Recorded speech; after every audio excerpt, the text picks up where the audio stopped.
Icelandic state radio was established the same year. The radio had a tremendous impact, as even the most isolated areas could hear music, maybe for the first time. A symphony orchestra was founded in 1950, and through Reykjavik's College of Music and Icelandic Academy of Arts, music teachers for various instruments have graduated for the last 80 years. And so is also, these schools have also educated music teachers for the Icelandic elementary and middle schools. The fact is that today, with a population of 320,000 Icelandic people, we have at least 280 choirs with almost 14,000 singers. And we have more than 80 music schools with 12,000 students all over the country.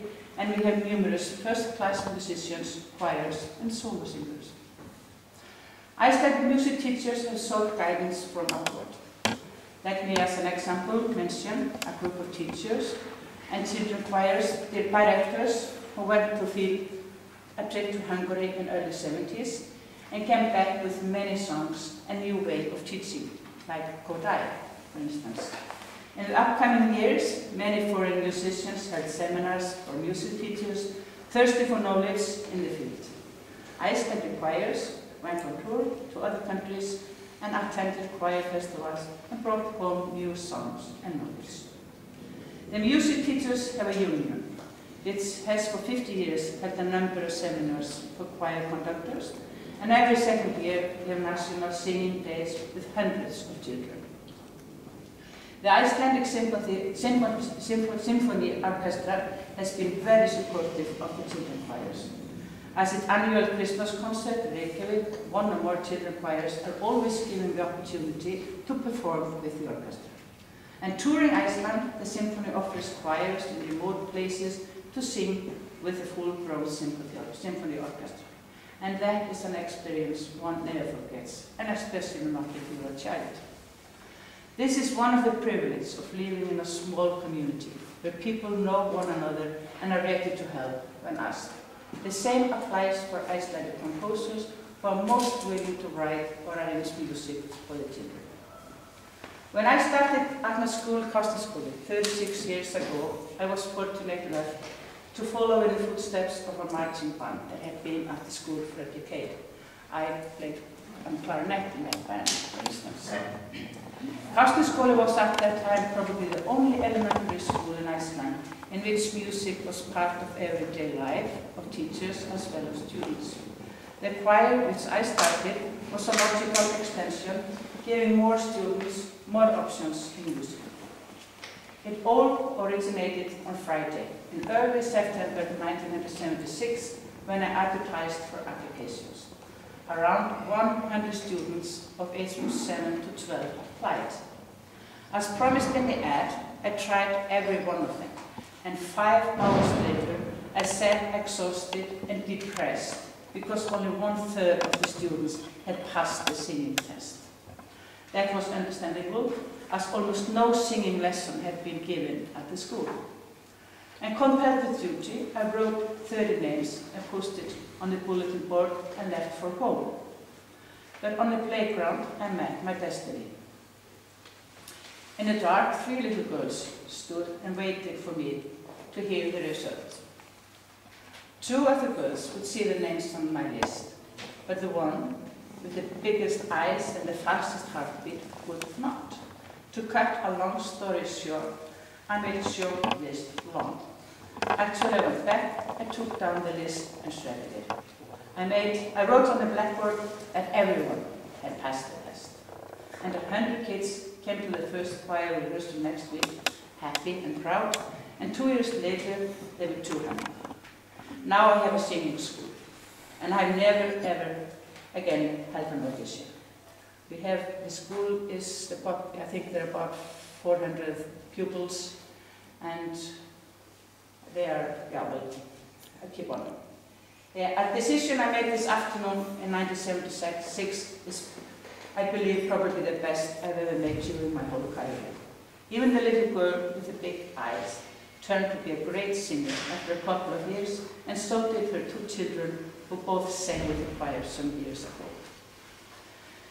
So since I started conducting, the choir 36 years ago, one might think that I had seen all possible kinds of problems and situations that can occur in the children's choir business. But that's certainly not the case. There's a fountain of situations waiting to happen, and something new and exciting happens almost every day. I guess that is why these years have gone by almost as fast as lightning. But I would like to mention some basic things I think never changed. The first, that all children carry a tune if they're given the opportunity to sing. The development of a singing ability comes at a different age to children heavily affected by the surroundings. In some families, music and singing is part of everyday life, but other children have not had the pleasure of music and their ability to sing has not had the necessary tuning. Children that have made my hair and skin stand straight up like porcupine when they started in a choir have turned out to be a lead singer after a few years. All kids are made to take courses in math, in spelling and reading. They are not made to take classes in reading, writing and doing math because they already know how. It's just the opposite that is true. The same should apply to singing. All kids should attend, not only the gifted ones. All kids are equally entitled to learn music. They will not learn the music itself. They will not only learn the music itself, but also do better in other subjects, such as math, languages, and chemistry.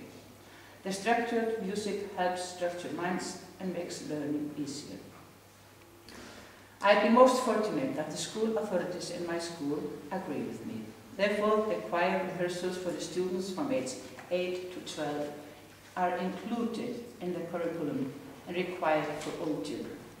To name examples, 68-year-old kids do choir between math and gymnastics, and the same goes for the 9-year-olds. Choir is just one of the classes at school. In the 5th, 6th, and 7th grades, I divide the group according to gender, a boys' choir and a girls' choir. And surprisingly, to most, the boys' choir is doing great. Given that the conductor does not do girly music, but also real man music, what can I say? Boys are boys, and they will be boys. So then in the 7th, 8th, 9th, and 10th grade there, they can come to the choir if they want to, and the rehearsals are after the school, not in the school. These girls, they were supposed to be dismissed last September. I usually dismiss my girls at 16, and at 16 years old they start in gymnasium. But they refused to quit. They wanted to go to Bratislava and meet you guys. So, they told me that they are not going to let me dismiss them this summer, but you will see. The second, in the choir, the kids developed empathy for each other, a feeling of friendship and unity that the ordinary schooling does not seem to give them. This never changes. The younger and the older kids share experiences. They are united and equal in the music. The older have to guide the younger ones during rehearsals as well as getting to know them. I am certain that in this world of competition, in almost everything we do, this makes the kids better citizens and achievers. Third, the parents and the community get more involved in the schoolwork. Choir business is an extent like a third, all the planning and plotting. The touring, the buses, the food, the music, the housing, the dresses, the stands, the instruments, the cough drops, the programs, the plane tickets, the phone calls, the finance, the bookkeeping, the studios, the CDs, and much, much more. All this calls for help from parents and teachers, and in fact, a children's choir is a community effort, where involvement of parents and teachers is a part of a healthy choir existence and a happier community. My community is a singing one, and parents take the choir rehearsals and concerts as part of everyday life, just as the children do. Most of the parents were former singers in my choir. The fourth and final thing that I like to emphasize and never changes is the pleasure of work. It may not always be easy, but the privilege of working with children and opening their eyes for the joy of music is a job that you should have to pay to have. But this is of course off the record, and let's forget I ever said.